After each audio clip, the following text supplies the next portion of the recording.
Assalomu alaykum. Bugun umumiy psixologiya fanidan. Bugungi mavzumuz shaxsning bilish jarayonlari, diqqat va sezgi mavzusi. Reja.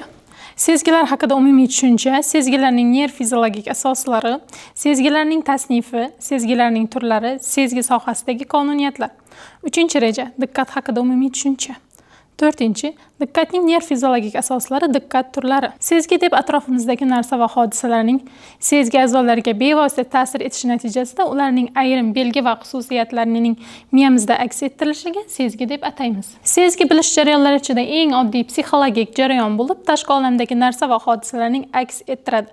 Tashqi olamdan kelayotgan qo'zg'atuvchilarning muayyan retseptorlariga bevosita ta'sir etish orqali ayrim belgi va xususiyatlarni va organizm ichki holatini aks ettiradi. Sezgi organlarida joylashgan retseptorlar tashqi va ichki muhitdan keladigan ta'sirli nerv impulslariga aylantiradi. Retseptorlar qo'zg'alishni nerv markaziga o'tkazadigan nerv yo'li va yarim sharlar po'stlog'ining maxsus zonasi sensor sistemasi, ya'ni latincha sensus, sezgi hosil bo'ladi.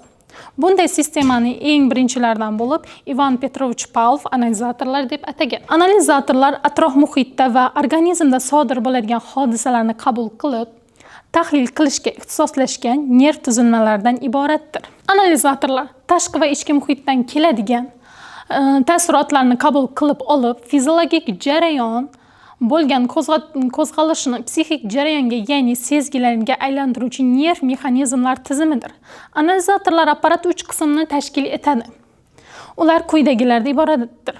Birinchisi periferik, ya'ni reseptor, tashqi quvvatni nerv jarayoniga o'tkazadigan maxsus transformator qismidir. Ikkinchi, analizatorning periferik bo'limining markaziy analizator bilan bog'laydigan yo'llar, ya'ni afferent markazga intiluvchi va efferent markazdan qochuvchi nervlardir.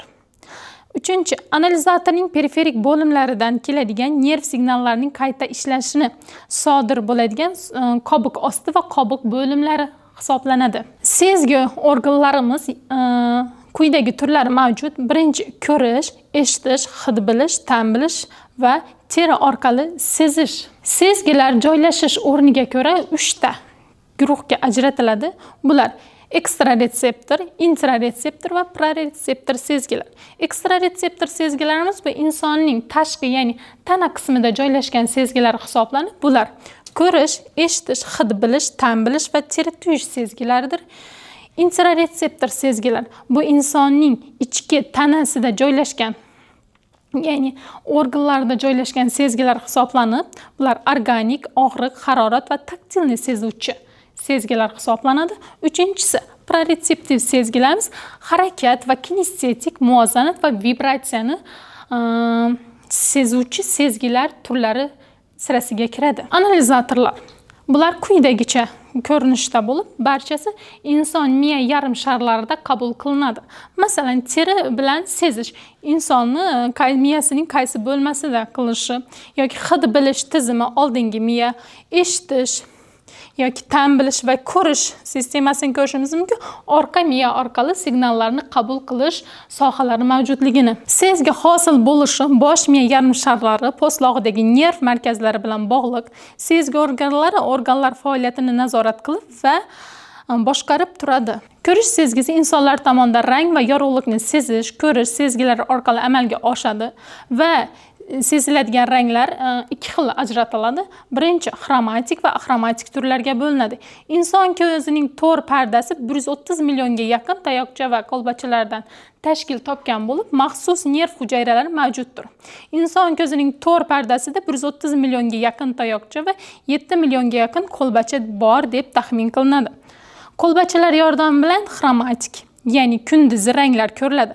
Tayoqchalar bilan esa yorug'likni yaxshi sezuvchan bo'lib, xira va qorong'u paytlarda o'z funksiyasini bajaradi. Axromatik ranglarni aks ettiradi.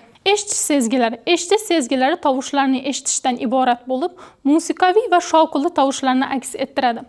Odatda tovushlar oddiy va murakkab turlarga ajratiladi. Ularning birinchisi tonli, ikkinchisi esa bir necha tondan tashkil topadi. Tonlardan birining asosiy ton hisoblanib, u tovushning balandligini, kuchini belgilaydi. Boshqalari keluvchi tovushlar sanalib, ular obertonlar deyiladi. Eshitish sezgilari organi quloq bo'lib, tashqi quloq suprasi bilan eshituv yo'lidan iboratdir. O'sha quloqlar nog'ora parda va unga yopishgan 3 ta suyakcha, bolg'acha, sopton va uzangidan tashkil topgan. Hid bilish sezgilari. Hid bilish sezgilari hidlarni his qilish kiradi va ularning organi burun kavagining yuqori tomoni hisoblanib, u yerda hid bilish hujayralari hamda sezuvchi nerv tolalari joylashgan. Ular shilliq pardalar bilan botib turgan holda bo'ladi. Bosh miya katta yarim sharlari po'stlog'idagi assotsiativ zonalar barcha analizatorlarni o'zaro bog'lab turadi. Sezgi organlaridan chiqadigan nerv yo'llari orqa miya, bosh miya stvoli va oraliq miyada kesishib kontakt hosil qiladi. Ana o'sha narsa sezgi jarayonini yuzaga keltiradi. Shu tufayli tashqi muhitda yuz berayotgan hodisalar haqida yaxlit tasavvur hosil qilamiz. Diqqat tushunchasi. Diqqat inson psixikasining alohida xususiyatidir. Diqqat bu ongning ma'lum bir ishni bajarishga tanlangan yo'nalishidir. Diqqat insonning ma'lum bir daqiqada aqliy faoliyatining muayyan obyektlarga yo'nalishi, konsentratsiyasi bir vaqtning o'zida boshqalardan chalg'itishidir. Diqqat nazariyalari. Diqqat nazariyalari juda ham ko'plagan olimlar tomonidan tadqiq qilingan. Bir nechtasini siz bilan hozir ko'rib chiqamiz. Bular Ribonning psixofiziologik nazariyasi. Diqqatga quyidagicha ta'rif berib o'tgan. Hissiyotlar va tanadagi fiziologik o'zgarishlar bilan bog'liq. Keyingi nazariyamiz Uznadzeyn nazariyasi bo'lib, diqqat bu munosabat, ya'ni obyektni ma'lum bir tarzda aks ettirishga tayyorlik darajasi degan ta'riflarni berib o'tishgan. Diqqat nazariyalarida Galperinning nazariyasi. Diqqat yo'naltiruvchi faoliyat vaziyatlardan biridir, ya'ni o'sha holatning o'zidir. Diqqat harakatning alohida natijasiga ega bo'lmagan nazorat qismi. Diqqat yangi aqliy harakatlarning shakllanishi natijasidir degan ta'riflarni berib o'tgan Galperin. Diqqatni o'rganish usullari, ya'ni diagnostika qismida quyidagilarni siz bilan ko'rib chiqishimiz mumkin. Bular diqqat xususiyatlarini o'rganish uchun tuzatish testlari, Bourdon-Rudik testi. Kommunikatsiya bilan raqamlarni qo'shish, ya'ni Kraepelin jadvali hisoblanadi. Keyingimiz qizil va qora jadvali, ya'ni Schulte jadvali. Landot halqalari, aralash chiziqlar va boshqalar. Bular orqali biz diqqat xususiyatlarini o'lchab olib diagnostika qilish imkoniyatiga ega bo'lamiz. Masalan, bu yerda ko'rishimiz mumkin Schulteni jadvalini, Landot halqalarini va bu Kraepelin nemis olimi psixiatrining o'zini xos bo'lgan yaratgan Kraepelin jadvali ham mavjudligini. Turli obyektlarga nishonga olish orqali bizning diqqatimiz 3 ta turga bo'linadi. Birinchisi ixtiyoriy, ixtiyorsiz va muvofiqlashgan diqqatga. Ixtiyoriy diqqat deb aytishimiz mumkin, inson maqsad asosida ongining bir nuqtaga to'planishiga ixtiyoriy diqqat deb aytiladi. Ixtiyorsiz diqqat biz aytishimiz mumkin, insonda kutilmagan vaziyatlar, hodisa va holatlar asosida ongining qaratilishi biz ixtiyorsiz diqqat deb aytamiz. Muvofiqlashgan diqqat insonda, ya'ni shaxsda maqsad asosida ongining bir nuqtaga yo'naltirilishi orqali sodir bo'ladi va o'sha yo'naltirishdan keyin qiziqishlar asosida miyadagi maqsadli buyruq o'chib ketishi va qiziqish asosida uning ichiga kirib ketishi bu muvofiqlashgan diqqatni tashkil qiladi. Diqqatning funksiyalari: muhim ma'lumotlarni maqsadli tanlash va uni maqsadga erishilgungacha qadar saqlash. Boshqa ta'sirlarga e'tibor bermaslik, ularni takomillashtirish bo'yicha harakatlarni tartibga solish va nazorat qilish. Obyektni, hodisani yoki harakatni yaxshiroq ko'rish imkonini beruvchi ko'rishni oshirish. Diqqatning xususiyatlari. Odamning diqqati bir qancha xususiyatlarga ega bo'lib, ulardan asosiylari diqqatning kuchi va barqarorligi, diqqatning ko'lami, diqqatning bo'linuvchanligi, diqqatning ko'chuvchanligidan iboratdir.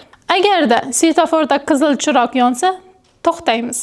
Ya'ni siz sezish orqali harakatni cheklov qismiga o'tamiz. Uyda gaz hidi chiqadigan bo'lsa, oshxonada xabar olamiz.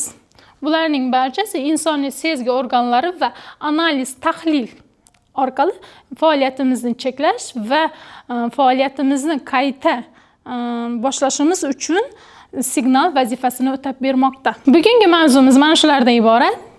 E'tiboringiz uchun rahmat.